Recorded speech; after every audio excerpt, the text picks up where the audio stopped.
Mesdames et messieurs, c'est un plaisir de vous retrouver encore une fois, un nouveau numéro face à face.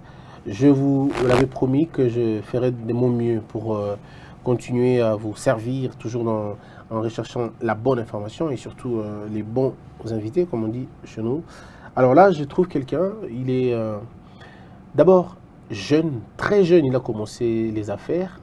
Il se retrouve, je vais dire au début difficilement, mais après, il devient une fierté, pas seulement nationale, mais je vais dire continentale, parce qu'en dehors des études qu'il a eu à pousser à un certain niveau, il faut dire qu'un homme d'affaires jeune, qui a 15% de sa production, je vais dire, au Congo, mais 85% à l'étranger. Il est spécialisé dans la fabrication, mais à Kinshasa, ce n'est pas dans la fabrication, mais c'est plutôt dans la vente du textile et de la construction. Il est dans ça. Candidat président de la République, alors jeune, mais dans l'histoire de l'humanité, disons dans notre histoire de la RDC, ça va être l'un des candidats les plus jeunes de l'histoire démocratique, on va dire, de notre République. J'ai cité M. Seth Kikouni, qui est avec moi aujourd'hui. M. Seth, comment allez-vous?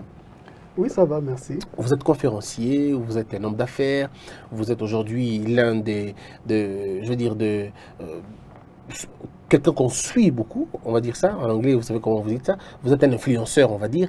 Alors, vous êtes suivi par des milliers de personnes à travers vos réseaux, Twitter et ainsi de suite. Vous êtes le patron de deux grandes boutiques ici, d'habillement, et vous êtes dans la construction, en même temps dans les textiles. Mais ça ne représente que 15% de ce que vous faites en réalité à l'étranger. Oui, en République démocratique du Congo, ouais. Ça ne représente que 15%.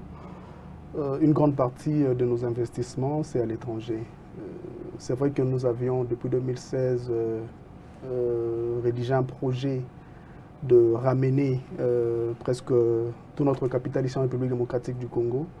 Mais les crises économiques, l'instabilité politique qui ne nous a jamais permis de venir investir ici. Bon, on espère qu'avec le nouveau pouvoir, si pas cette année, peut-être l'année prochaine, que les choses vont se stabiliser, nous allons prendre finalement ce risque-là d'investir dans notre propre pays. Alors, vous êtes investisseur congolais, mais vous n'avez pas plus de 15% de ce que vous faites ici, chez vous.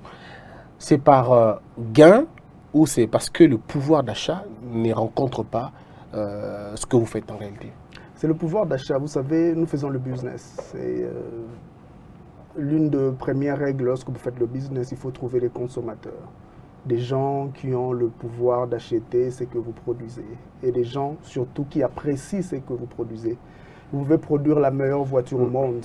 D'après vous, d'après le fabricant, ça peut être la meilleure voiture du monde. Mais si personne n'achète cette voiture-là, cela veut dire que cette voiture-là n'est pas la meilleure voiture du monde. Donc, l'unité de mesure, c'est les consommateurs. Vous devez trouver les consommateurs. Et c'est l'État qui crée les consommateurs. Et c'est l'État qui crée les consommateurs, justement. L'État, à travers des politiques de subvention, à travers des politiques salariales adaptées, peut créer justement les consommateurs. Parce que nous sommes dans des économies libérales dans la plupart des cas, mais je suis d'avis que l'État doit toujours rester en dehors du business. Parce que, vous savez, lorsque vous examiner la pyramide de la structure d'un État. C'est vrai qu'en dehors des éléments constitutifs d'un État, donc le territoire, le gouvernement, la population, plus la souveraineté, nous avons aussi cette pyramide-là de pouvoir. Donc nous avons un pouvoir politique qui est au sommet, et au milieu, nous avons le pouvoir économique, constitué de businessmen, constitué des entreprises. Et en troisième position, nous avons la société civile, donc tout ce qui reste en dehors de l'État et de l'armée. Et en quatrième position, nous avons les médias. Donc ça constitue cette pyramide-là de pouvoir. Et moi, j'appartenais à cette catégorie-là du pouvoir économique. C'est vrai que j'ai fait un pas dans la politique. Désormais, j'appartiens aux deux, mais c'est comme cela que se structure chaque État. Donc l'économie, le business, c'est très important. En fait, tous les autres pouvoirs dépendent du pouvoir économique parce que l'État, en fait, tout ce qu'il utilise comme budget, comme argent, ça vient de ce qui est produit à travers le PIB, produit par les entreprises, les taxes, les impôts. Alors, voilà, vous n'êtes pas très connu au début de l'année, je crois 2018. On ne vous connaît pas assez, alors que vous avez vécu au Congo, vous avez vécu à Kitambo. Mais puis, votre famille va se déplacer, va aller à l'étranger, vous aussi, vous allez aller étudier en Afrique du Sud, vous avez même un master, vous avez fait beaucoup de choses. Mais quand vous revenez, pourquoi vous n'intégrez pas un parti politique existant déjà? Vous arrivez tout de suite avec une idée, non pas d'être député, non pas d'être ministre, mais tout de suite être président. Est-ce que vous vivez en fonction de ce rêve de devenir président de la République? Dites-nous le Congo, votre Congo à vous, il est lequel à partir de ce parcours-là?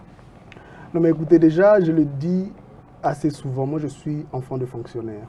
Mon père a été un cadre de l'État, un bureaucrate de haut niveau. C'est vrai qu'il a commencé comme attaché de bureau de première classe, comme on dit, et il a fini comme secrétaire général, après avoir connu plusieurs problèmes, bien sûr, avec le ministre qui était en place à l'époque.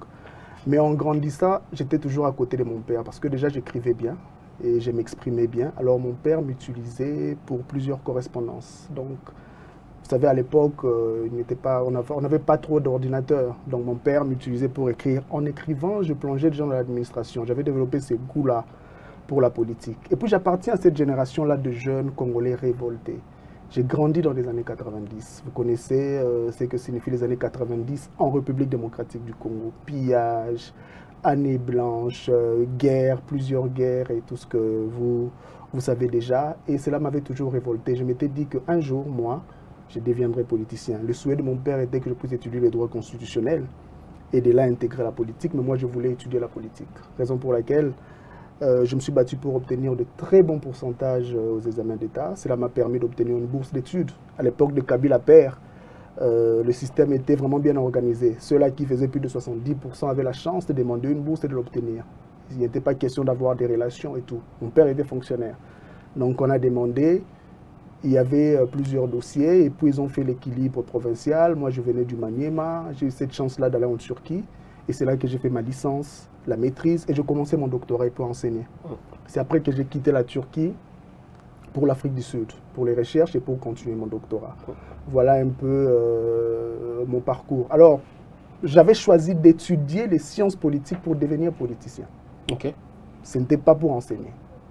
Même si j'ai atteint le niveau doctoral. J'ai atteint le niveau doctoral parce que non seulement j'ai terminé avec des très bons points, donc la Turquie commençait à me donner des bourses automatiquement, y compris l'Afrique du Sud, mais aussi parce qu'il n'y avait pas de travail. Tu fais les sciences politiques et relations internationales, mais tu t'es fait engager où? Soit dans des organismes internationaux, soit tu viens au ministère des Affaires étrangères, il n'y avait pas de concours à l'époque. Donc je m'étais dit, voilà, moi je vais m'organiser pour me lancer en politique. Mais j'avais pris aussi le temps en tant qu'analyste politique d'examiner les partis politiques existants. Et après les avoir examinés, j'avais conclu que je ne partageais pas leur façon de voir les choses, puisque je m'étais déjà lancé dans le business. J'imaginais un Congo où l'entrepreneuriat, où le monde économique prendrait vraiment la direction politique du pays. C'est à la mode aujourd'hui, lorsque vous allez en Ukraine, vous avez dans plusieurs pays qui accomplissent des miracles économiques aujourd'hui, vous allez réaliser qu'il y a beaucoup plus des hommes d'affaires, des entrepreneurs qui dirigent désormais le pays. Parce que les intérêts économiques marchent souvent avec les intérêts politiques. Alors, donc, du coup, c'est la présidence que vous regardez. Et c'est la première fois que vous postulez, je dois le dire.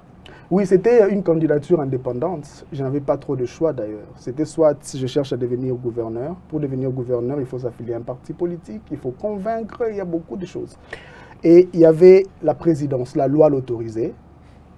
Je l'avais rêvé. En 2010, quand j'étais encore doctorant, j'avais réalisé une interview avec le plus grand journal turc. J'avais dit en 2016, je serai candidat président. Et je me suis mis à préparer pour devenir candidat président. C'est vrai qu'il n'y a pas eu élection en 2016. Nous avons eu élection en 2018. J'ai déposé ma candidature, je suis venu avec mes idées. Je savais qu'au début, en déposant la candidature, il y aura une certaine... Vous étiez le premier à déposer la candidature? J'étais le premier à déposer, justement. C'était pour des raisons stratégiques, parce que je dois aussi le dire que en Afrique du Sud, j'ai étudié, j'ai fait beaucoup de recherches dans les études culturelles, donc je comprends aussi la communication. Donc j'étais d'avis que si je suis le premier à déposer la candidature, les gens vont chercher... À savoir qui vous êtes et parler de vous directement. À parler de moi, voilà, ce serait un avantage. Si vous déposez la candidature le même jour que Bemba, Félix Tshisekedi, personne ne parlera de vous. C'est ce qui s'est passé, au fait. Il y avait 21 candidats, mais... On n'a retenu que 2 ou 3 personnes. Et il n'y a que vous. Parce que j'étais le premier à déposer justement la candidature. C'était vraiment un choix stratégique qui a marché pour nous et voilà. Alors, vous jetez 100 000 balles comme ça dans l'eau. Est-ce que vous achetez votre réputation? Est-ce que vous achetez votre notoriété avec les 100 000 balles? Est-ce que vous vous dites que je gagnerai les élections? Non, mais écoutez, lorsque vous voulez vous lancer en entrepreneuriat ou dans un domaine précis, il y a deux façons de le faire. Vous pouvez le faire de façon brute, donc utiliser la force brute, ou vous pouvez séduire. Moi, je n'avais pas trop de choix. Tout ce que je pouvais faire pour attirer l'attention sur moi, c'était le faire d'abord de façon brute. Et il fallait payer ces 100 000 $ là. Il y a un prix à payer pour tout. Parce que déjà, moi, je me dis que si le système a fixé un tel montant, c'était pour éliminer certaines personnes. Ah, il fallait le braver comme ça. Il fallait le braver, il fallait aussi inspirer la jeunesse. Parce que avant que je ne dépose ces 100 000 $ là, l'entrepreneuriat de jeunes était quelque chose d'abstrait. Les gens se disaient, voilà, il y a des entrepreneurs, il y a des gens qu'on chante, mais on ne pouvait pas les quantifier. Mais en déposant les 100 000 $, les gens ont compris qu'il y a vraiment des entrepreneurs qui sont capables d'investir dans quelque chose, parce que ce n'est pas la première fois que j'investis 100 000 $. Créer une entreprise, investir, créer l'entreprise comme celle que j'ai en Turquie et tout, ça demande aussi beaucoup d'argent. Donc, je me suis préparé, j'ai épargné et j'ai payé cet argent-là. D'abord, pour se faire connaître. Je crois que ce pari-là a été réussi. Je suis encore sur la scène politique. Maintenant, je suis dans le processus de séduction. Maintenant, j'utilise ce qu'on appelle le pouvoir doux, le soft power, comme le disent les Britanniques, pour attirer beaucoup plus de gens vers. Alors, qu'est-ce que vous dites quand les gens disent au début que c'est Kabila qui vous donne l'argent pour postuler, on veut vous utiliser pour détruire les gens? D'autres ont parlé même que vous serez en train de mèche avec l'Afrique du Sud, c'est l'Afrique du Sud qui serait derrière vous. D'autres ont dit que vous n'avez pas donné 100 000 $, c'était pas vrai. Mais tout de suite, vous avez coupé la rumeur en montrant finalement les preuves de paiement. Alors, comment vous avez fait pour vivre après tout ça? Après, disons, dans ces rumeurs-là, comment vous avez fait? Non, mais écoutez, j'étais simplement choqué, parce que, vous savez, en 2017, quand je m'étais lancé dans l'entrepreneuriat, j'étais invité comme conférencier dans beaucoup de conférences sur l'entrepreneuriat. Et les jeunes revenaient avec le même sujet, qu'on n'a pas de financement, on n'a pas de financement. Et j'avais créé une structure qui finançait les jeunes. Nous avons financé plusieurs jeunes à hauteur de 120 000 $. On n'a pas récupéré cet argent. Beaucoup ont fait faillite. Il y a d'autres qui se sont mariés avec cet argent-là. Mais c'était de l'argent donné. Ça ressemble peu aux 100 000 $ que j'avais donné à la CNI. Donc, mais je ne pouvais pas en parler, je n'étais pas connu. Aujourd'hui, j'en parle. Aujourd'hui, les gens peuvent comprendre que voilà, ce n'est pas seulement à la CNI que je suis allé déposer 100 000 $. J'étais déjà très actif dans le secteur de l'entrepreneuriat, même si ça n'a pas marché, même si par après on a compris qu'il n'y avait pas un problème de financement, il y avait un problème d'incubateur. Il fallait trouver des mécanismes pour mûrir les idées des jeunes et tout ça, c'est un autre débat. Et puis, en 2017, je suis allé acheter une maison quelque part à Gombe. Je me suis fait escroquer 120 000 $. Le dossier traîne encore au parquet. Pourquoi? Parce que la personne m'a vendu une parcelle qui ne lui appartenait pas. Nous sommes partis au cadastre, on a tout vérifié, tout était OK, on a utilisé des avocats. Mais c'était des escrocs. C'est la faute du système, mais bon. Mais c'était de l'argent perdu. Vous aimez aussi bien 100 000 $? Non, mais... Dans toutes les affaires, il y a que 100 000 $ qui partent. Non, mais il y a aussi des affaires qui coûtent moins. J'avais ouvert une boutique à Utex Africa qui nous a coûté beaucoup d'argent, mais on a fermé parce qu'il n'y avait pas de clients. Donc... voilà. Alors, mais au-delà, avant de terminer cette partie, il y a aussi le coût de votre mariage avec votre femme qui avait déjà été très active, je crois, dans la culture, elle était Miss, et ainsi de suite. Les gens se sont dit, mais est-ce que ces deux jeunes gens peuvent représenter l'image du pays? Une femme qui s'est battue dans la culture, l'autre qui s'est battue dans les affaires. Pourquoi ça n'a pas vendu bien cette affaire? Non, vous savez, je n'ai pas battu campagne. Parce qu'une fois que j'ai déposé la candidature, on a créé plusieurs collectifs de candidats présidents et puis on a créé un dialogue finalement avec la CENI.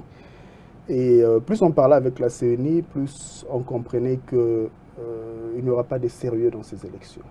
Et nous autres qui sommes autofinancés, on ne pouvait pas prendre le risque de perdre encore plus, dépenser beaucoup plus d'argent. Les 100 000 $ ont servi à quelque chose. Je suis encore là politiquement, mais dépenser pour justement aller faire le lit de Chadari, comme on le disait à l'époque.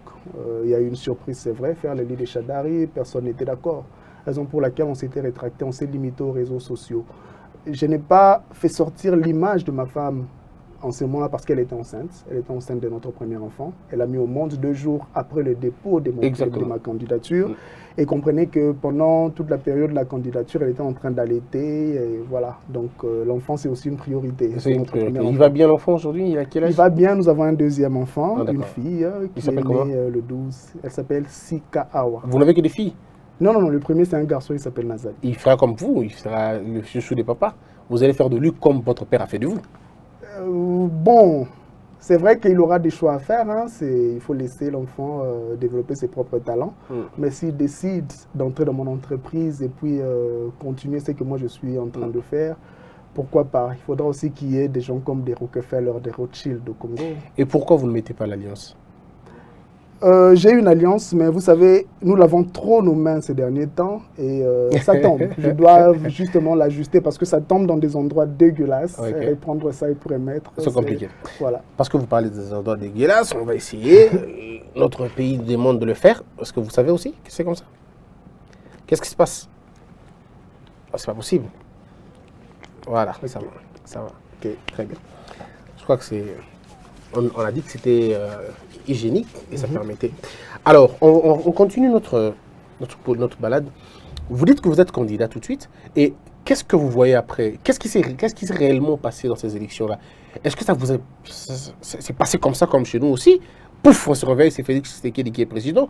Ou vous étiez au courant de certaines informations en votre statut de privilégié, candidat président? On était au courant de certaines informations. Déjà, on s'était organisé pour empêcher à ce que Kabila puisse prendre une décision unilatérale par rapport à l'avenir de notre pays. On a vu tous les diplomates. On a été dans presque toutes les ambassades. On a vu la représentante du secrétaire général des Nations Unies. Mais ils étaient tous unanimes que ces élections-là devraient avoir lieu, peu importe les conditions. Cela veut dire que pour eux, ils donnaient toujours cet exemple que voilà, des pays comme, je ne sais pas moi, les États-Unis, la France, le Maroc, qui n'ont pas connu la démocratie la première année des élections. Ça a pris 70 ans, 80 ans, 90 ans. Donc c'était un peu ça, leur logique. Alors moi, je m'étais déjà dit que voilà, il n'y aura rien d'intéressant parce que la communauté internationale veut seulement montrer à la face du monde qu'on a organisé des élections. On a réussi le pari d'organiser les élections en République démocratique du Congo, peu importe le résultat. C'est vrai qu'aujourd'hui, ils font semblant de combattre le système. Ils ont pensé que justement, en ayant Félix Tshisekedi au sommet de l'État, ils pourront parler haut, organiser ou encore imposer tous ces changements-là. Mais ça ne marche pas comme ça. Parce que nous avons un Parlement, nous avons des députés, on a toute une structure de l'État qu'il faut respecter. Toute une structure qu'il faut respecter. Et vous ne pouvez pas instaurer la démocratie dans un pays avec des méthodes non démocratiques. Ça ne marche pas comme ça. Donc, nous sommes pris dans notre propre piège. Et déjà dans les coulisses, on savait que ça n'avait pas marché. Raison pour laquelle vous aviez vu Lamouka, parce que Fayoulou, on était beaucoup en contact avec Fayoulou. Fayoulou disait que nous allons aller en campagne pour rejeter la machine à voter. C'est vrai qu'il a changé en dernière minute. Je ne sais pas trop ce qui s'est passé parce qu'on n'était plus en contact les dernières minutes des élections. Mais on était convaincus que ces élections-là ne devraient pas avoir lieu justement à cause de la machine à voter, du fichier fictif et toutes ces choses-là. Est-ce que vous, avec quel candidat étiez-vous le plus proche? Est-ce que c'est Félix Tshisekedi ou c'est Martin Fayoulou? J'ai été contacté par les deux. J'ai parlé avec les deux, avec Martin Fayoulou, avec Félix Tshisekedi et surtout Vital Kamerhe. Je suis allé même jusque chez lui.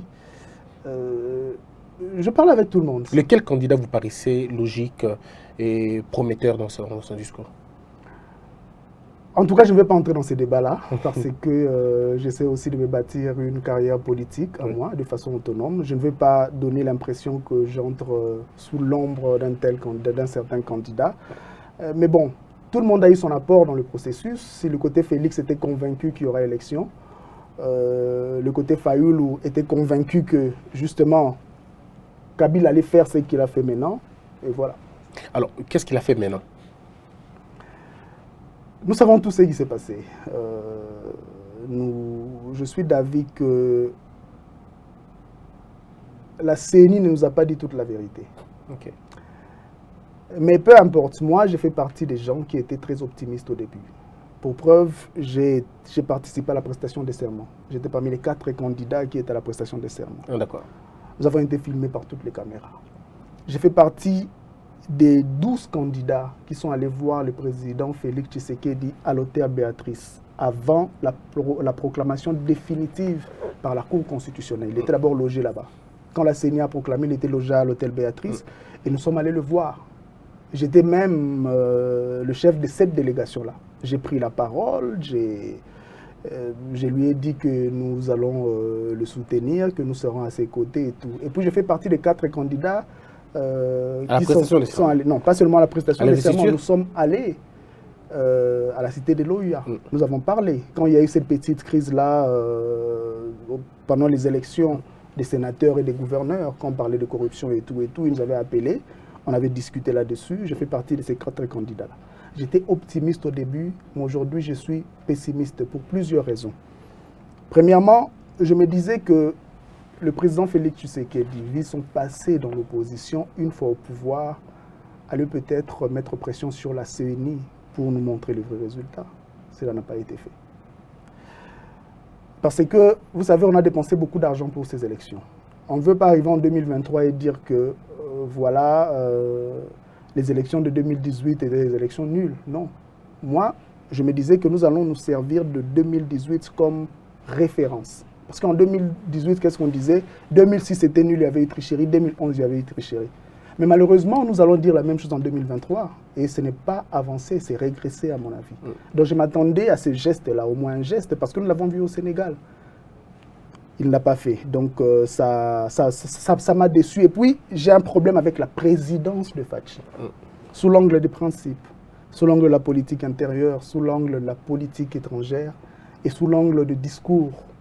J'ai plusieurs problèmes là-dessus. Parce que je vous ai vu une fois critiquer ses voyages. Vous avez dit qu'il faisait beaucoup de voyages, qu'il pouvait déléguer le pouvoir à d'autres personnes, mais vous êtes sans l'ignorer que la politique, le premier diplomate du pays, c'est le président de la République. Avec les pays, il faudrait avoir de relations de haut niveau, pas que de représentation fragile que nous avons dans notre pays. Mais justement, c'est vrai, j'ai étudié les relations internationales, je connais le rôle, la position du président de la République au niveau international. Mais moi, je ne suis pas d'accord avec la façon dont le président Tshisekedi est en train de mener ses politiques étrangères. Nous avons l'impression j'ai l'impression qu'il est en train de faire une lecture qui ne voit pas le monde comme un endroit globalisé. Pour lui, le monde est unilatéral.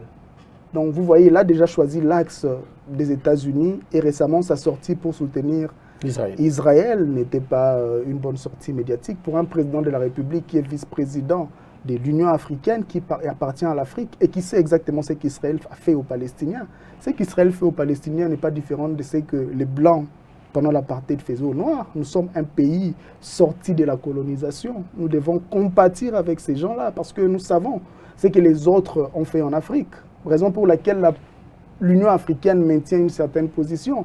Ce n'est pas parce qu'ils n'ont pas d'intérêt avec Israël ou les États-Unis. Non, on essaye seulement d'être nous-mêmes parce que nous sommes passés par là et nous n'apprécions pas ce qui se passe en Israël, c'est que les Israéliens font aux Palestiniens. Oui, mais qu'est-ce que nous gagnons en ayant cette posture? Parce qu'on a mené une politique anti-Israël, ça fait 60 ans, ou disons, je veux dire, ça fait 40 ans, on a mené cette politique anti-Israël. Ça nous a rapporté quoi aujourd'hui? Est-ce qu'on ne peut pas changer les fusils d'épaule? Ce qui se passe en Palestine et aux États-Unis et en Israël, en quoi ça nous concerne, nous, en tant que pays, en tant que pays? Parce que quand on nous tue à l'est du pays, quand les Congolais meurent à l'est du pays, que dit la Palestine? La Palestine ne dit absolument rien. Pourquoi nous, on devrait compatir à ce que la Palestine est en train de vivre? Bien sûr, il y a aussi cet aspect-là de choses. Mais déjà, en tant qu'analyste politique, en tant qu'expert en relations internationales, je pense que le président de la République et un État doit très bien faire lecture des événements internationaux. C'est très important. Je l'ai dit tantôt, le monde aujourd'hui n'est pas unilatéral. Unipolaire, pardon. Le monde aujourd'hui n'est pas multipolaire, le monde est globalisé, c'est un grand village. Les États-Unis est toujours la superpuissance, mais nous avons plusieurs autres puissances qui ont leur marge de manœuvre qu'on doit prendre en considération. Aujourd'hui, un pays comme la Chine peut aider la République démocratique du Congo à se développer. Oui. Aujourd'hui, un pays comme la Turquie, le Brésil, qui sont des États pivots, ça veut dire des puissances émergentes, peuvent aider la République démocratique du Congo à réaliser certains exploits. Donc, je pense que le président de la République et notre ministre des Affaires étrangères, ils doivent développer ce qu'on appelle une profondeur stratégique. Considérer d'abord le passé de la République démocratique du Congo, nos positions, nos voisins, nos alliés et ce que nous voulons faire de notre politique étrangère. Parce que la politique étrangère est aussi importante que la politique intérieure. Ça va toujours de pair. Raison pour laquelle on doit rester, moi, je le suppose, au milieu du village pour bénéficier justement de cet équilibre-là de puissance au niveau international. Le président est allé aux États-Unis, il est allé en Israël, il est allé au Japon, il est allé, je crois qu'il reste allé en Chine, il est allé en Serbie, en Russie. Ça ne suffit pas pour avoir les États pivots aussi? Il faudrait qu'il parte où? Non, je pense qu'il est allé dans tous ces États-là par curiosité, par quête de légitimité. Vous pensez? Oui, bien sûr, il voyage trop. Et vous savez, en politique, lorsqu'on ne trouve pas de légitimité sur le plan interne, on les cherche sur le plan international. Mais quels sont les facteurs de la légitimité? Parce que les élections lui ont consacré la victoire, la CENI a fini son travail, la Cour constitutionnelle l'a finalement entériné. Vous n'êtes pas allé contredire ou contester l'élection, c'est que vous êtes le premier à lui avoir accordé cette légitimité-là. Mais justement, comme j'ai dit, j'étais optimiste au début, parce que je m'étais dit à la fin qu'il faut que nous puissions évoluer. Et Félix Tshisekedi, venant de l'opposition, une fois au pouvoir, va tenter justement de corriger les erreurs de son prédécesseur. Mais selon vous, il ne corrige pas les erreurs? Il ne corrige pas. Écoutez, la légitimité vient d'abord de la transparence. La transparence est très importante. C'est là même l'essence de la démocratie. Il faut on le dit, que les élections libres, crédibles et transparentes. S'il n'y a pas eu de transparence, les élections n'étaient pas crédibles. Mais après, on a dit, OK, c'est Félix Tshisekedi, il vient de l'opposition, il a été dans l'opposition, il comprend mieux le combat de l'opposition, il va faire quelque chose. Il mène des politiques, mais même lutter contre la corruption, nous n'arrivons pas à le faire. Moi, par exemple, je ne suis pas d'avis qu'on doit envoyer tous les gens qui ont tué des Congolais ou ont détourné l'argent à la CPI. Non, moi, ça ne m'intéresse pas. Je veux qu'ils soient jugés ici. Parce qu'on doit prendre en main notre propre justice, on doit apprendre à sanctionner les gens ici. Alors, mais si on n'arrive pas à faire ces réformes, la raison pour laquelle je vous ai dit que je suis mal à l'aise sur le plan de la politique intérieure, même s'il y a eu des avancées dans notre domaine, comme dans la lutte contre Ebola, la guerre des Béni, on voit quand même qu'il y a des mouvements maintenant, il y a des victoires, mais les réformes qu'on attendait, qui peuvent booster notre économie, nous ne voyons pas encore ces réformes-là. Il y a pression des États-Unis, mais malheureusement, on ne voit rien. Alors prenons l'appareil judiciaire, parce que là, vous reconnaissez quand même qu'il y a des choses qui sont faites du côté de Ebola, vous dites, du côté de Béni aussi, mais vous dites quand même qu'il y a autre chose, beaucoup de signaux qui n'ont pas été lancés. Que dites-vous de la justice, la nomination de magistrats, l'arrestation de certaines personnes qui sont concernées dans cette histoire de saut de mouton et tout de la banque, bien d'autres? Que dites-vous de M. Makambo qui a été arrêté parce que un soldat avait tiré sur un civil, 2 policiers qui ont été condamnés à mort parce qu'ils ont abattu des paisibles citoyens comme ça? Est-ce que ce n'est pas des signaux quand même qui vous disent que bon, ça peut quand même aller, ça peut faire avancer les choses? Non, déjà, il y a un problème de procédure. La façon dont ces questions judiciaires-là sont traitées. Je ne suis pas juriste, mais au moins j'ai quelques notions de droit. La façon dont ces questions-là sont traitées me paraissent, croyez-moi, très bizarres. Si on doit commencer avec le cas de Dodi Makambo, moi je reste d'avis qu'il a été piégé et qu'il n'a pas fait mal envoyé en prison pour montrer que voilà, il y a l'état de droit qui est en train de s'installer. Il y a eu mort d'homme, mais il y a aussi eu un policier affecté par la police nationale ou encore le ministère de l'Intérieur qui était parti là-bas. Dodi Makambo n'était pas là. Il fallait prouver justement qu'il avait vraiment fait, mais ça n'a pas été prouvé. Le procès s'est déroulé à la vitesse de la lumière. On a condamné quelqu'un, on l'a envoyé en prison. Il y a déjà des rumeurs qu'il n'est plus en prison et beaucoup d'autres choses. Et nous voyons ce qui se passe avec les chefs d'entreprise dans l'affaire des sauts de moutons. Mais qui a attribué à ces gens-là tous ces marchés? On ne les voit pas devant la barre. On voit des entrepreneurs, des hommes d'affaires, des banquiers qui sont à Makala. C'est pour montrer aux gens que voilà, il y a un état de droit qui s'installe. Mais vous pensez que les commanditaires ne sont toujours pas inquiétés? Les commanditaires ne sont pas toujours inquiétés. Et puis, il faut qu'il y ait transparence dans la procédure. C'est très important. Sinon, nous allons retourner au système dictatorial que nous rejetons d'ailleurs. Il faut qu'il y ait transparence. Il faut nous montrer exactement ce que la personne a fait, ce que vous lui reprochez, et comment est-ce qu'il est arrivé à obtenir ces marchés-là. Qu'est-ce qui s'est passé? Alors selon vous, c'est la faute du leadership de Félix Tshisekedi ou c'est la faute d'un système qui n'a pas été démantelé totalement? C'est la faute du président, parce qu'il n'arrive toujours pas à déboulonner les systèmes. Mais la question aujourd'hui demeure le fait de savoir s'il a vraiment le choix. Est-ce qu'il peut vraiment le faire, compte tenu de la structure politique aujourd'hui. Nous avons le FCC qui a presque le plein pouvoir, qui à travers la présidente de l'Assemblée nationale peut menacer de destituer le président. Nous voyons tout ça. Mais vous ne prenez pas en compte la menace du président de destituer, de dissoudre l'Assemblée nationale? Non, mais écoutez, le président l'a dit dans un certain contexte. Et nous le disions tous quand on était candidat. Je n'avais pas de candidat député. Alors quand on me posait la question comment est-ce que vous allez diriger, je le disais toujours. Je vais essayer de convaincre tous les députés parce qu'ils sont là pour représenter la nation. Ils sont là pour l'intérêt supérieur de la nation. Je vais essayer de convaincre ces députés-là à travailler pour l'intérêt supérieur de la nation. Mais s'ils choisissent de privilégier, de servir plutôt leur autorité morale, après une année dans les cadres de prescrits de la Constitution, nous pouvons dissoudre le Parlement. On le disait tous. Alors Félix Tshisekedi n'a fait que reprendre ce qui se disait déjà, parce qu'il était bloqué. Il était effectivement bloqué. Mais je n'ai pas compris pourquoi la présidente de l'Assemblée nationale devait rétorquer au point de menacer le président de la République. À ces termes-là, ça m'avait quand même choqué. Si vous étiez président, comment allez-vous réagir? Bon, écoutez, on doit avouer que le président Félix Tshisekedi n'a pas trop de marge de manœuvre. Déjà, on était très mal parti au début. Donc, ce n'est pas de sa faute. J'étais mal à l'aise sur le plan des principes. Au début, on avait l'impression qu'on avait 3 présidents de la République. Il y avait Félix Tshisekedi, il y avait Joseph Kabila, il y avait Vital Kamerhe. Parce qu'on a participé à certaines cérémonies, même la prestation, l'investiture du président de la République, où on a vu la masse scander, Kamerhe coaché. Ça s'est reproduit à l'imité, ce sont des choses qui ne se font pas. Parce que l'institution présidente de la République est censée être au sommet de la pyramide. On a vu le président de la République se déplacer le plus souvent, aller voir les sénateurs à vie, qui d'ailleurs ne se déplacent pas pour venir aux cérémonies organisées par le président de la République. Le discours au Congrès pouvait être justement cet instant-là où le président Joseph Kabila pouvait montrer à la face du monde que voilà, j'ai vraiment donné le pouvoir à Félix, qui ne s'est pas présenté, il était à Kinshasa. Pour quelle raison? On ne sait pas. Alors, alors bizarrement, il n'y a aucune photo qui montre Félix Tshisekedi chez Kabila, à Kingakati, bizarrement, à ce 21e siècle, mais toutes les photos montrent Félix Kabila à l'OUA, Kabila en Sélé, plusieurs fois, c'est Kabila qui se déplace, parfois même on le demande de ne pas entrer avec ses militaires. Est-ce que tout ça, ça ne vous dit rien finalement? Non, mais vous savez, nous avons un palais présidentiel en Sélé, c'est vrai, mais le président Félix reçoit un grand nombre de gens à la cité de l'OUA et tout le monde se déplace, les ambassadeurs, les diplomates qui viennent de l'étranger, tout le monde part là-bas.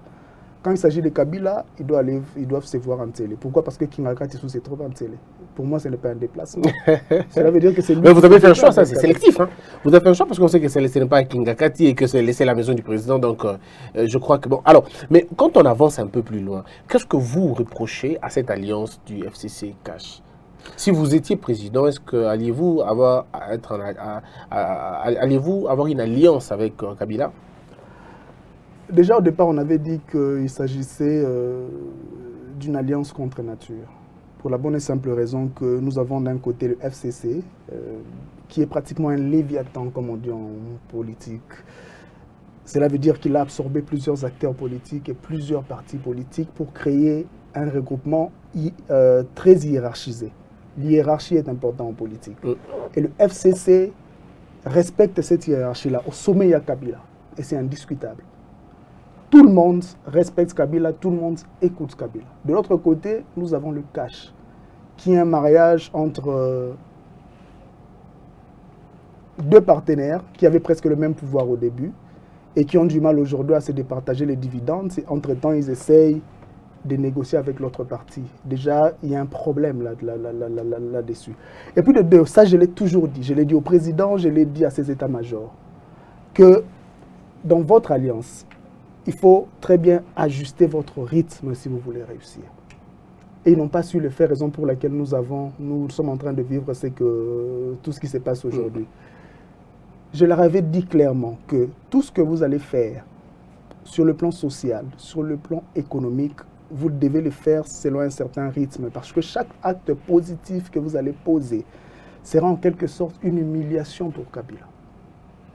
Vous êtes venu, vous avez attaqué les infrastructures, vous avez arrangé les routes qui étaient délabrées pendant des années, en quelques mois. Pour le peuple, c'est une bonne chose, mais pour l'autre côté, c'est une gifle. Cela veut dire que voilà, moi je ne travaille pas bien. Vous êtes venu avec la gratuité de l'enseignement. C'est la bombe qui a d'ailleurs tout déclenché. En 18 ans, on n'a pas vécu la gratuité dans ce pays. Il fallait s'arrêter là, il ne fallait pas continuer avec d'autres choses qui pouvaient frustrer. Il fallait le faire en 4 ans, en 5 ans, ou attendre la dernière année, donc prendre des mesures qui ne frustrent pas l'autre. Raison pour laquelle ils l'ont bloqué, raison pour laquelle il y a une guerre interne.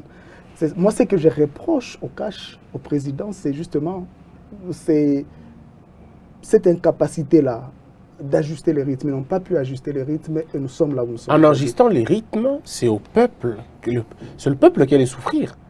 Au profit non, mais écoutez, il faut toujours commencer avec les priorités. Vous savez... La gratuité de l'enseignement n'était pas une priorité? Non, ce n'était pas une priorité, même si je soutiens la gratuité. Je soutiens la gratuité à fond, mais ce n'était pas une priorité. 2 500 000 enfants envoyés à l'école. Oui, mais écoutez, on n'a pas cet argent-là. C'est un investissement qui n'aura pas de retour sur investissement immédiat. On pouvait commencer par quelque chose qui va nous permettre de nous faire beaucoup d'argent pour envoyer ces enfants-là à l'école. Si c'était vous, qu'alliez-vous faire? J'allais d'abord investir dans l'industrie, dans l'entrepreneuriat, en réduisant bien sûr le train de vie des institutions, c'est important. Prendre cet argent-là, canaliser, essayer d'ouvrir beaucoup plus d'espace pour les entrepreneurs. Dans notre projet de société, on avait parlé de cela. Nous avions prévu plus de 40% du budget pour l'entrepreneuriat, parce que le développement dépend justement de l'argent que vous arrivez à créer. On parle de la création des richesses. Il faut d'abord créer la richesse et ensuite investir dans l'éducation. Parce que lorsque vous investissez dans l'éducation, c'est l'éducation primaire en plus. Qui est-ce qu'on forme? Ce sont des gens qui vont peut-être s'arrêter à l'école primaire parce que leurs parents n'auront pas assez d'argent pour faire l'école secondaire. Et ça, je vous l'ai dit. J'ai travaillé un peu dans le domaine de l'éducation en 2014. Le nombre d'enfants qui va à l'école primaire dépasse celui des enfants qui vont à l'école secondaire. Vous savez pourquoi? Parce que quand les enfants atteignent 12, 13, 14 ans, les parents deviennent très sélectifs. Ils se disent par exemple que les filles ne peuvent pas aller à l'école, surtout dans des endroits ruraux. Ils ne peuvent pas aller à l'école parce que soit ils seront engrossés, ils doivent aider la famille à vendre dans les marchés, à se chercher de l'argent. Donc, ce sont les garçons qui vont à l'école. Il y a un problème à ce niveau-là. Et quelqu'un qui finit l'école secondaire, il a le choix soit d'aller à l'université ou d'aller peut-être à l'INPP pour devenir beaucoup plus productif pour l'économie. Mais lorsque vous investissez seulement dans l'école primaire, à quoi vous attendez-vous? Vous aurez une population instruite, c'est vrai. C'est bon pour la démocratie parce qu'au moins, on sait qu'on ne pourra pas les corrompre avec 1000, 2000 francs. Mais leur contribution sur la création des richesses que nous voulons ne sera pas immédiat. On a dit que c'était un plan. On commence par là. Le président a dit que le prochain palier, c'est l'éducation secondaire. Et peut-être après universitaire. Mais avec quel argent, justement? Avec quel argent? Juste mobiliser. Avec quel argent? Parce que 2,5 milliards de dollars, c'est déjà absorbé. Et on n'arrive toujours pas à satisfaire tous les enseignants qui entrent en grève à tout moment. Et on questionne aussi la qualité de cet enseignement-là, parce qu'apparemment, nous n'avons pas des bâtiments appropriés pour recevoir tous ces enfants-là. Alors, quelle est votre analyse sur Vital Kamerhe, le directeur de cabinet du président? Qui absorbe qui dans cette relation? Vital Kamerhe est expérimenté. Vous savez, je l'ai rencontré, j'ai longuement parlé avec lui chez lui.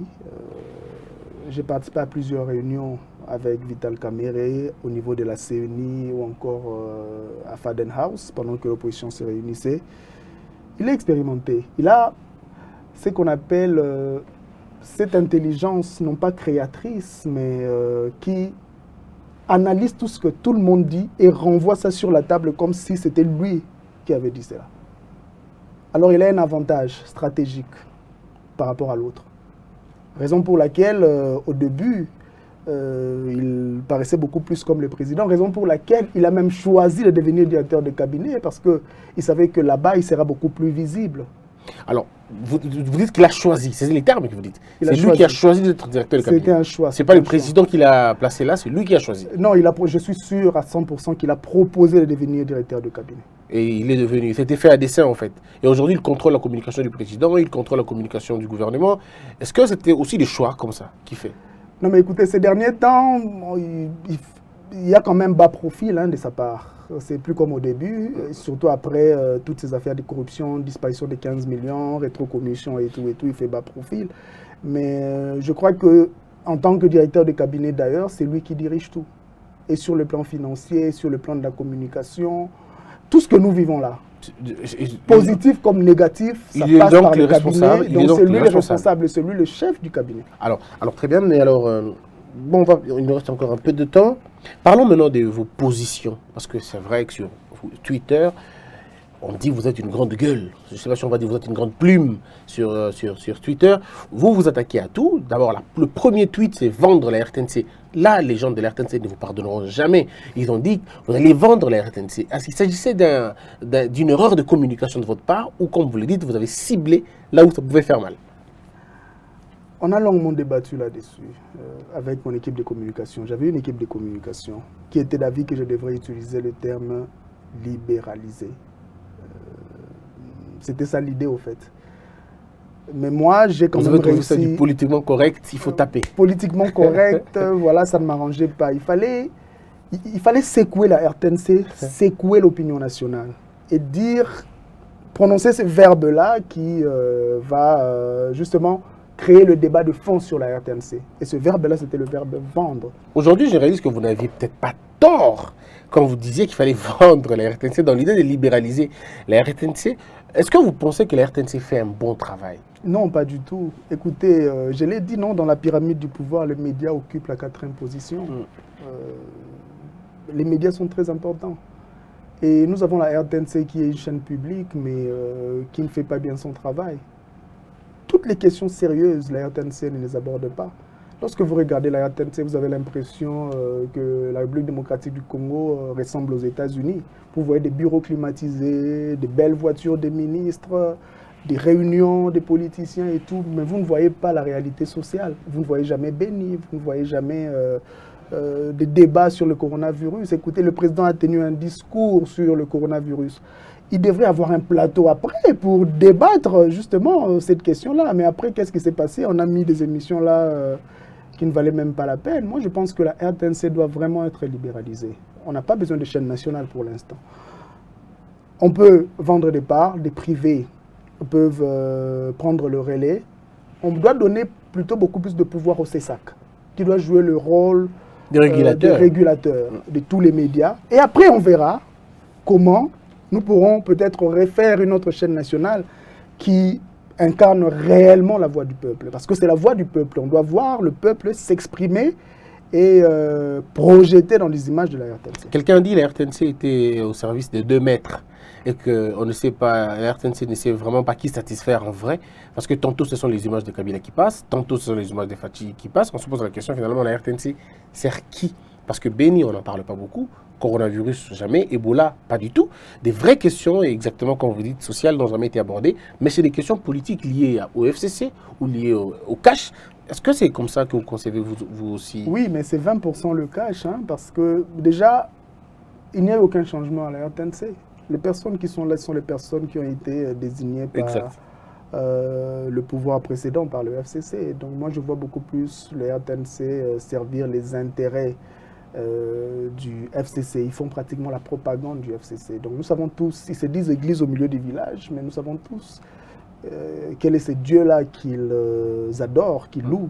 Donc voilà, moi je ne vois pas la RTNC servir les intérêts du cash. Non, il est président de la République, ils sont obligés de montrer ces images, de relayer ces discours. Mais c'est à peine. Mais dans le fond, oui, justement, dans le fond, il y a beaucoup plus du FCC à la RTNC. Aujourd'hui, vous avez parlé de, disons, il n'y a pas longtemps, le tweet qui a dérangé tout le monde, c'est les tweets. D'abord, vous dites des choses, je vais parler du premier.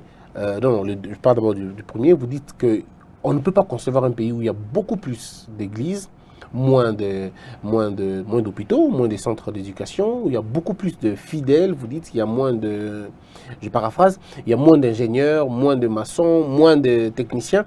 Est-ce que c'est votre conception? Est-ce que c'est ce que vous voyez au Congo, qu'il y a peu de techniciens, mais beaucoup plus de bars et autre chose? Oui, sur le terrain, oui. Écoutez, moi-même, j'ai fait les sciences sociales, hein, les sciences politiques, les relations internationales. Mais j'ai eu la chance de m'intéresser aussi aux sciences exactes dans la pratique. C'est aussi pour vous expliquer comment est-ce que j'arrive à communiquer. Au fait, j'ai mené des recherches sur les études culturelles pendant plusieurs années à l'université de Pretoria. Alors, je comprends les ABC jusqu'à Z de la communication. Je sais comment construire une phrase qui va attirer justement la réaction du public. Parce que j'essaie d'être précis. Je sais quel mot utiliser. Et lorsque vous êtes précis dans votre pensée, lorsque vous émettez une thèse, lorsque vous émettez un point de vue valide, ça attire la réaction, l'antithèse. Et c'est comme cela que un pays évolue. C'est lorsqu'il y a une thèse et antithèse qu'on trouve une synthèse, justement. Le but, ce n'est pas de provoquer. Le but, c'est de dire ce qui doit être dit avec des mots qu'il faut. C'est ce que je fais. Et quand on vous insulte, comment vous réagissez? Non, c'est tout à fait normal. Hein. Vous savez, les scientifiques n'insultent pas. Les gens qui insultent, ce sont des gens généralement qui n'ont pas cette capacité intellectuelle-là à avancer. La fois passée, je parlais par exemple de la sortie médiatique du président par rapport à Israël. C'est exactement ce que je vais dire tout à l'heure. Ah non, pas celui-là. Le professeur Mbata a répondu, mais vous avez vu sa réponse. Il a commencé par dire qui j'étais, mon parcours. Après, il a donné ses arguments à contrario. Et puis, il a conclu. Je n'ai pas réagi. Il a parlé en scientifique.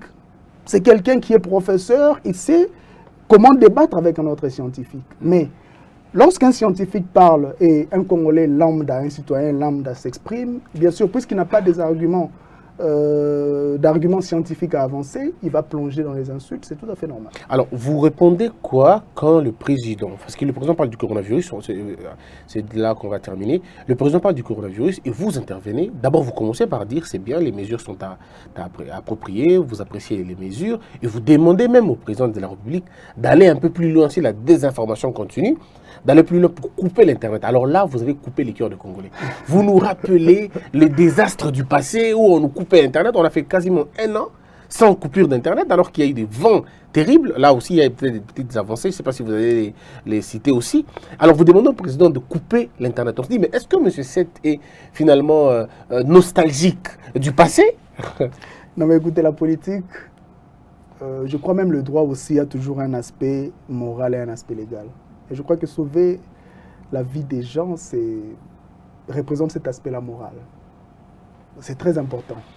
Donc quand la vie des gens est menacée, on prend des mesures parfois qui limitent les droits et libertés des gens.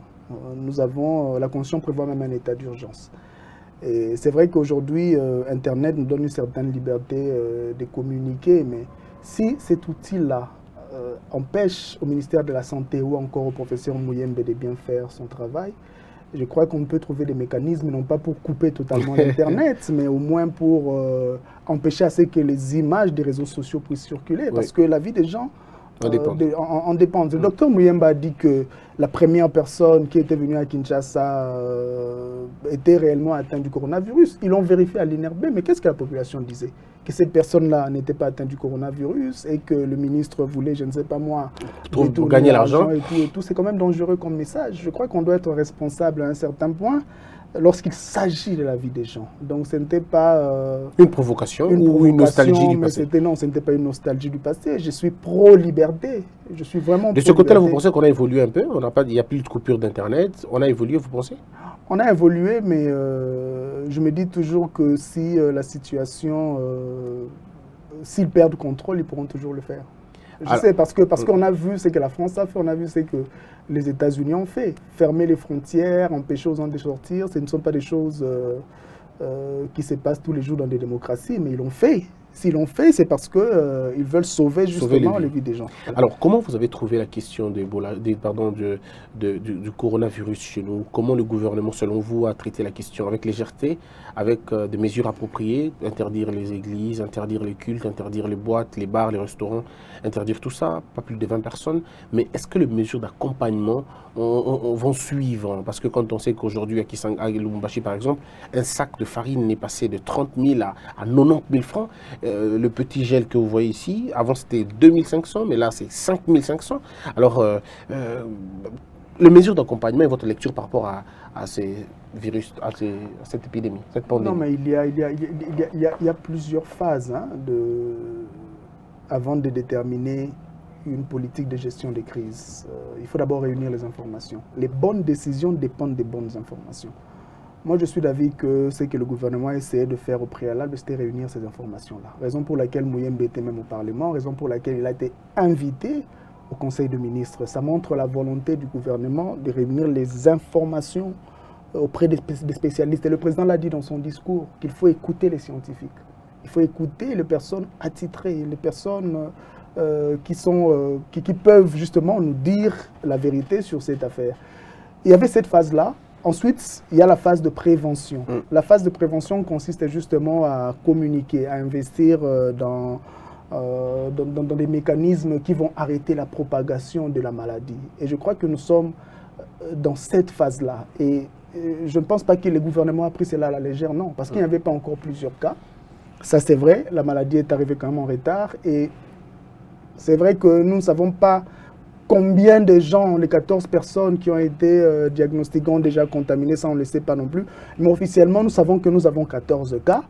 Et les mesures prises, justement, tombent à point nommé pour contenir la crise. Donc, elles ne viennent pas en retard. Ils ne pouvaient pas non plus venir beaucoup plus tôt parce qu'il y a des répercussions économiques, il faut le savoir. Quand le président dit que voilà, les bars doivent être fermés, ce sont des entreprises à part entière. Ces entreprises ont des employés, comment vont-ils le payer? Le gouvernement ne s'est pas exprimé là-dessus.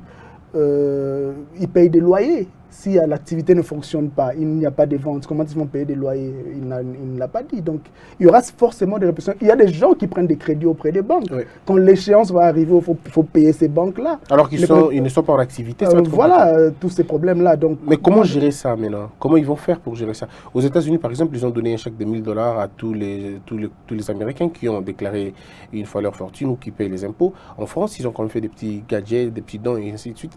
Est-ce que nous, on ne pouvait peut-être pas offrir même l'électricité gratuitement aux gens, baisser peut-être les taux de crédit, que l'État discute avec les réseaux de communication pour essayer un peu de baisser? Qu'est-ce que l'État pouvait faire en réalité pour subvenir à ces besoins-là? La douane, peut-être? Non, je crois que c'est encore très tôt pour prendre de telles mesures. D'ailleurs, on n'a pas l'argent, on n'a pas cet argent-là, ça c'est le premier point.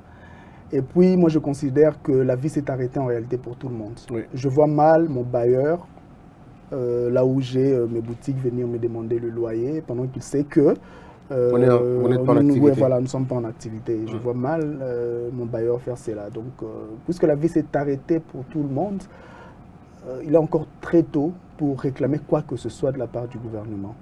Nous allons faire quelques pertes, mais le président l'a dit, que cette décision-là de 4 semaines n'est pas définitive. Si on arrive à contenir cette maladie-là, on peut ramener ça à 5 jours, on peut ramener ça à 1 semaine. Tout comme on peut aussi rallonger. Voilà, dans ce pays, nous avons connu plusieurs villes mortes. Lorsque vous rassemblez toutes ces journées villes mortes-là, ça va peut-être dépasser les 3 jours, 4 semaines du coronavirus que nous sommes en train de vivre. La mesure du deuil, vous pensez qu'il faut la pérenniser, cette mesure de l'itinéraire que le président a donné de la morgue à la chapelle, de la chapelle au cimetière? Est-ce que ça peut rester comme ça? Je suis de cet avis-là. Je crois que cette mesure-là doit continuer.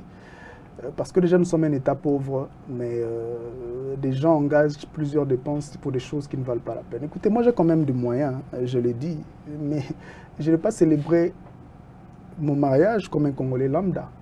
Non, j'ai fait mon mariage coutumier, j'ai mon mariage civil en présence de 3-4 personnes, nous avons mis nos alliances, voilà. Oui, j'ai dit à ma femme, j'ai dit à mon épouse, écoute, l'argent que moi, je peux dépenser pour le mariage, je vais investir pour toi. Le jour où tu vas commencer à te faire de l'argent, si tu veux me réépouser, tu vas le faire. Tu vas dépenser pour avoir ta fête. Mais pour l'instant, je préfère investir. Je préfère mettre cet argent-là en activité pour que ça puisse rapporter. Sinon, ça sera de l'argent perdu. Vous allez nourrir les gens, vous allez montrer au monde entier que vous êtes mariés. Mais après, vous allez consommer, enfin, vous aurez seulement dépensé beaucoup d'argent. La même chose pour les deuils. Ça coûte extrêmement cher. J'ai vécu en Turquie, ce sont des musulmans, mais vous savez comment ils enterrent des gens, il n'y a pas de cercueil. Non seulement il n'y a pas de cercueil, mais il y a aussi un avantage territorial. Cela veut dire qu'on peut enterrer 5 membres de la même famille dans la même tombe. Parce que lorsque vous enterrez 5 ans, 6 ans, 7 ans après, le corps n'est presque plus là, parce qu'on n'utilise pas de cercueil. Ils peuvent venir prendre l'enfant, qui mourra peut-être 30 ans après, mettre dans la même... C'est pourquoi ils ont des cimetières qui ont 200 ans, 300 ans, c'est comme ça. Mais nous, on continue à multiplier des espaces. Et nous bouffons des terrains. Voilà, nous bouffons des terrains pour rien qu'on peut utiliser pour l'agriculture et tout. Moi, je pense que c'est une bonne mesure. L'économie, pour terminer, c'est votre domaine de prédilection d'ailleurs. Vous êtes en économie. Quel est le levier? Qu'est-ce qu'on peut faire aujourd'hui pour avancer rapidement? Investir dans le secteur qui peut permettre à d'autres secteurs d'aller de l'avant. Ce que moi, je reproche au gouvernement, c'est comme s'il n'y a pas de plan. On touche un peu à tout. On touche un peu à tout. Il n'y a pas un focus. Il n'y a pas un focus. Il faut se concentrer sur une chose. Soit vous faites les routes, parce que déjà nous avons des agriculteurs qui ont des fruits qu'ils peuvent vendre. Si on crée ce canot-là de dessert agricole, nous allons déjà créer un certain mouvement. Ouais. Ce n'est pas que les gens ne font pas de champs, mais tu fais le champ, mais il n'y a pas de route. Ouais. On peut investir dans l'énergie, on peut donner la priorité à l'énergie. Parce que ces gens-là qui font aussi l'agriculture, ils peuvent avoir les moyens maintenant de conserver leurs produits avant de les vendre. Ou encore nous autres qui voulons investir dans l'industrie ici, on peut utiliser cette énergie-là pour employer beaucoup plus de gens et pour installer nos industries. Vous comprenez que le route seulement ou encore l'énergie peut booster sans que l'État puisse financer des individus. Parce qu'il y a déjà des gens qui ont la volonté, qui ont les moyens de le faire. Donc il faut très bien choisir ce que vous voulez faire. Il faut commencer par là. Il ne faut pas toucher à tout et à la fin finir par ne rien faire. Ce n'est pas comme cela que ça marche. Et je l'ai dit aussi au président. Moi, tout ce que je dis publiquement, je le dis aussi en privé. Je l'ai dit, il faut commencer par des secteurs qui vont booster automatiquement d'autres secteurs. Et le rôle du gouvernement, à la longue, sera seulement de parfaire ce qui se crée déjà. C'est pourquoi on dit laisser faire économie. Vous savez, l'économie, lorsque vous laissez faire économie, ça se régule à sa manière. C'est un peu comme la nature. La nature aussi trouve toujours un mécanisme pour se réguler, pour trouver un certain ordre naissant du chaos. C'est comme ça. On va terminer. Il nous reste 2 minutes. Alors, dans ces 2 minutes, on va se laisser dans des jeux de questions-réponses, mais des questions qui vont provoquer. Je vous assure que ça va provoquer. Et puis, on va aller comme ça. Vous allez me répondre les questions que vous estimerez pas, ne répondez pas. C'est comme ça. Êtes-vous millionnaire? Je réponds par oui ou par non. Ou c'est par une Tu peux phrase. t'expliquer en une phrase, pas un problème. Êtes-vous millionnaire? Je suis un pauvre qui a de l'argent. Est-ce que Fachi réussira son mandat? Si c'est ressaisi à temps, oui. Quels sont les grands péchés de Fachi?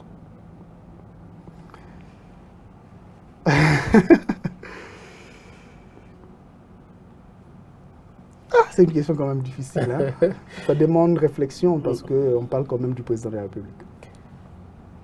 L'homme le plus dangereux du pays, c'est qui? Tous les Congolais sont dangereux. Ça, je vous l'ai dit. Vous savez, je suis dans le monde des affaires. On dénonce la corruption au niveau des politiciens, mais crois-moi, le petit Congolais est là.